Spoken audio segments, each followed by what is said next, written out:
show you prototypes of functions, what they are and what they're good for. Let's start with our previous program in which we wrote a function sum to add up two numbers. Here is the function definition, which shows that we have two parameters, so numbers that can be passed to the function, and then are added up in the function, and the result is returned to the calling program. And right here is where the call was happening. Let's quickly compile and run this program just to make sure we all remember how this program worked.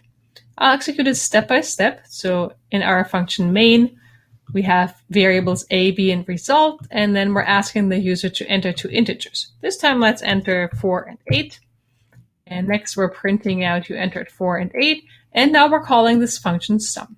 Currently in the variable editor you see a is 4 and b is 8. Result hasn't really been defined yet, and we call the function sum, and we will store the result of the function sum, the return value, in the variable result. Now we find ourselves in the function sum. The numbers 4 and 8 have been passed into the function sum and are stored in the variables x and y that are declared up here as parameters. Another variable compute is being declared, and now we're printing out starting the computation. We're computing x plus y, so 4 plus 8 in this case is 12. We're printing out finish the computation and return the result, and now store that 12 in the variable result. Finally, we print out the result and the program terminates. So we wrote this function sum above the main function for reasons I didn't disclose to you. What happens if we move it below the function main? So I'm going to take this entire block, take it out of here, move this up, and then put the function down here. So I haven't changed anything else. I just moved this function sum below the main function instead of above the main function. Let's see what happens when we compile. We get an error message. Actually, it's a warning. It's not an error. We could execute the program, but that's never a good idea when you get a warning. It says implicit declaration of function sum is invalid in C99. And it's complaining exactly in the line where the function sum is called. So why is that happening? It's happening because C doesn't know that we're about to define this function sum because we haven't done this yet. The compiler goes through the code line by line, and while doing so, it has not come across the function sum yet because that's below the line where we're actually calling the function. And so it simply doesn't know that we will actually be doing this. And that's why this didn't happen when the function sum was written above the function main. But there's a way around this. We can tell C, yes, it's coming. I will define a function soon. And to do so, we give C a prototype of the function. So we put that prototype above the main function, underneath the # include stdio.h, and we simply tell C it's coming, it's all going to be fine. In order to tell C a prototype of a function, we don't have to write down the whole function. It's just a one-line thing where we tell it all the types, the return type, the types of the parameters, and so forth. So the return type of my function sum is an integer. Then I need to give it the name. It's going to be called sum. Open the parentheses, and now only the types need to be put in there. My first argument is an integer, comma. My second one is an integer as well, and then my closing parentheses.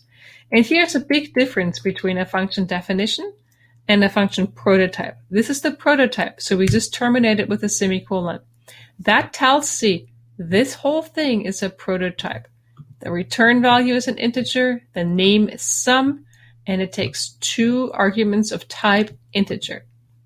By doing so, the compiler now knows, okay, when it gets to this call of the function sum, all right, A and B must be integers, and it compares that, yes, they are indeed integers, and the result of the computation is an integer, and I'm storing that integer in the variable result, which is of type integer, so it checks that all the types match up.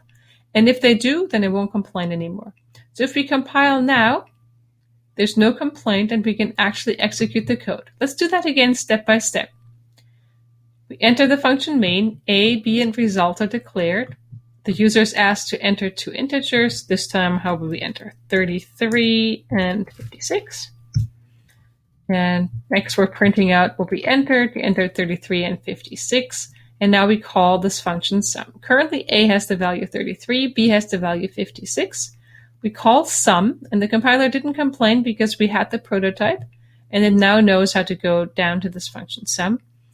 And we have two variables, my parameters x and y. X got a copy of the value that was stored in A, so x is now 33. Y receives a copy of what was stored in B, so y has the value 56. A variable compute is declared. We print out starting computation. We do the computation. Now, the result of the computation is 89. We store that in compute. We finish the computation, and we return this value to the main function. Result then gets that value, 89, and we can print it out to the screen. So let me add some comments to our code. Right here, this top line, where we only have the types and the name of the function, that line is called the prototype, or the function prototype.